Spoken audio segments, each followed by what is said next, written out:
আসসালামু আলাইকুম everyone, welcome to my YouTube channel চাঁদপুরের কন্যা মায়াবতী। যে যেখান থেকে দেখছেন আশা করি ভালো আছেন। আলহামদুলিল্লাহ আমিও ভালো আছি। তো এই তো আরেকটি নতুন ভিডিও নিয়ে আপনাদের মাঝে চলে এলাম। সকালবেলা রং চা হলে আমার হাজব্যান্ড পছন্দ করে, আর আমার বড় মেয়ে আবার রং চা পছন্দ করে না। আমার কাছেও খুব একটা ভালো লাগে না, কিন্তু দিন শেষে যখন মনে করি যে না স্বাস্থ্যের জন্য ভালো, তখন একটু একটু তো খেতেই পারি। তো এই তো নাস্তা কমপ্লিট করে তারপর চলে এলাম রান্না করার জন্য।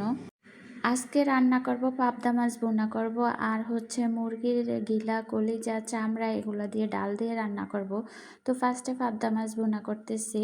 মাছগুলো আমি একদম অল্প ভাজি করছি, যেহেতু এই মাছগুলো বেশি ভাজি করলে ভালো লাগে না, শক্ত শক্ত হয়ে যায়। এ কারণে একদম জাস্ট একটা পিঠ ভাজি করছি, আর একটা পিঠ কিন্তু আমি ভাজি নাই। আমার মা তো এইসব মাছ মানে ভাজে না, এমনিতেই রান্না করে, কিন্তু আমার হাজব্যান্ড বা আমরাও ভাজি ছাড়া কোনো মাছ খেতে পারি না। এ কারণে একটু হালকা ভেজে নিচ্ছি। নেওয়ার পরে এই তো মশলা ভালো করে কষায় নিতেছি। কিভাবে যে প্রতিটা দিন কেটে যাচ্ছে বুঝতেই পারতেছি না। একদম 5:30টায় ঘুম থেকে উঠি, তারপরও দেখা গেছে মোবাইলের দিকে একটু পরপর যখন তাকাই দেখি যে মানে টাইমগুলা কত তাড়াতাড়ি চলে যায়। কাজ করে একদম হিমশিম খেয়ে যায়। এখন তো ছোট দিন, এখন আরও অবস্থা মানে খারাপ হয়ে যায়। তো এই তো ভালো করে মশলা কষায় এখন মাছগুলো আমি দিয়ে দিছি। দেখেন কি অল্প আমি ভাজি করছি মাছগুলা। তো এই তো আমি হালকা করে নেড়ে দিছি, যেহেতু মাছগুলা একদম নরম থাকে। তো আর আমিও ভাজি করছি অল্প, এই কারণে আস্তে আস্তে করে নেড়ে দেই। আর এসব মাছ না নাড়া কম যায়, একটু কড়াইটা একটু ধরে নেড়ে দিলেই চলে। তো এই তো আমার তরকারিটা কিন্তু এখন অলমোস্ট হয়ে আসছে। এখন আমি জিরার গুঁড়া ধনিয়ার গুঁড়া এগুলা দিচ্ছি। আসলে আমরা যে কোনো তরকারির সাথে জিরার গুঁড়া ধনিয়ার গুঁড়া মাস্ট বি আমাদের মানে দিতেই হয়, অভ্যাস হয়ে গেছে আর কি। আসলে আমার প্রতিদিন রান্নার ভিডিওটা বেশি দেওয়া হয়, অন্যান্য কাজের ভিডিও দিতে পারি না, কারণ আমাকে ভিডিও করে দেওয়ার মতন কেউই থাকে না। আমার বড় মেয়ে যেহেতু স্কুলে থাকে, তো দেখা গেছে আমি একা একা এই কাজগুলা করি, আর তখন ভিডিও করা হয় না। আর এক হাতে কাজ করে আরেক হাতে ভিডিও করাও সম্ভব না। এমন না যে আমি প্রতিদিন রান্নাই করি, রান্না করার পাশাপাশি কিন্তু অন্যান্য কাজও করা হয়। আমি কিন্তু খুব তাড়াতাড়ি রান্না করে ফেলি। আসলে আমি একা না, আমাদের বাড়িতে সবাই অনেক তাড়াতাড়ি রান্না করে ফেলে। দেখা গেছে 10টার আগেই সবার রান্না হয়ে যায়। তারপরে আবার যখন আদার্স কাজগুলা থাকে ওগুলা করে ফেলে। আর এখন তো ছোট দিন, দেখা গেছে যে জোহরের আজান দেওয়ার পরে আমাদের বাড়িতে আর কেউই কোনো কাজ করে না। আজান দেওয়ার সাথে সাথে আমরা গোসল করে তারপর নামাজ পড়তে চলে আসি। এটা হচ্ছে আমাদের বাড়ির অভ্যাস, সবারই অভ্যাস মোটামুটি।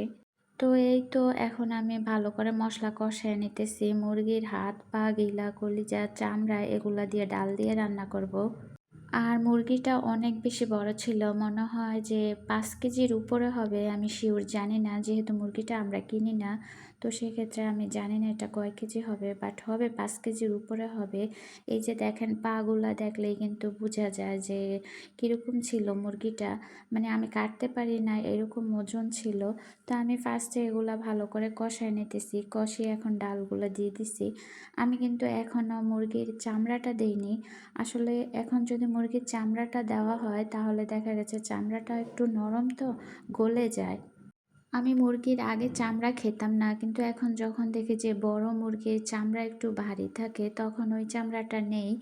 আর মুরগির চামড়া আগে দেখা গেছে যখন রান্না করতাম, এই যে একে ফার্স্টেই দিয়ে দিতাম চামড়াটা, এতে করে চামড়াটা একদম গলে যেত। তো এই তো আমি ডালটাও দিয়ে এখন ভালো করে কষিয়ে নিচ্ছি। আসলে না মাটির চুলাতে রান্না করে ভিডিও করা অনেক টাফ হয়ে যায়। এই যে দেখেন কি পরিমাণে ধোঁয়া উঠতেছে। আমি কিন্তু ফু দিয়ে দিয়ে ধোঁয়াগুলো সরিয়ে তারপরে ভিডিও করতে হয়। প্রতিদিন আমার এই প্রবলেম ফেস করতে হয়। যদিও গ্যাসের চুলায় তেমন একটা ধোঁয়া হয় না। তো এই তো আমি এখন পানি দিয়ে দিচ্ছি। এই পর্যায়ে এসে আমি কিন্তু চামড়াগুলো দিয়ে দিচ্ছি। এর আগে যদি চামড়াগুলা দিতাম এতক্ষণে কিন্তু আমার চামড়াগুলা গলে যেত। এখন আর চামড়াগুলা গলবে না, এখন কিন্তু মানে আস্তে আস্তে থাকবে চামড়াগুলা। তো এই তো দেখেন আমার তরকারিটা কি পরিমাণ এখনই সুন্দর লাগতেছে। আসলে আমাদের ঘরের প্রতিটা মেম্বার এই তরকারিটা অনেক বেশি পছন্দ করে। বিশেষ করে আমার বড় মেয়ে তো অনেক, অনেক বেশি পছন্দ করে। আর আমি এখানে ২ ধরনের ডাল নিচ্ছি, মুগ ডাল আর বুটের ডাল। ২ টা ডালই নিচ্ছি। আমি সবসময় এভাবেই রান্না করি ২ ধরনের ডাল দিয়ে।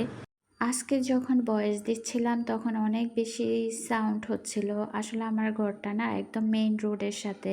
তো দেখা গেছে মেইন রোড দিয়ে যদি কোনো গাড়ি যাওয়া আসা করে তাও সাউন্ড হয়। তারপর আবার আমার ঘরের পাশে কল আছে। তো কল থেকে যখন সবাই পানি নেয় আর আমি বিশেষ করে বিকালবেলায় ভয়েস দেই। তো পানি নেওয়ার সময়ও কিন্তু মানে সাউন্ড চলে আসে।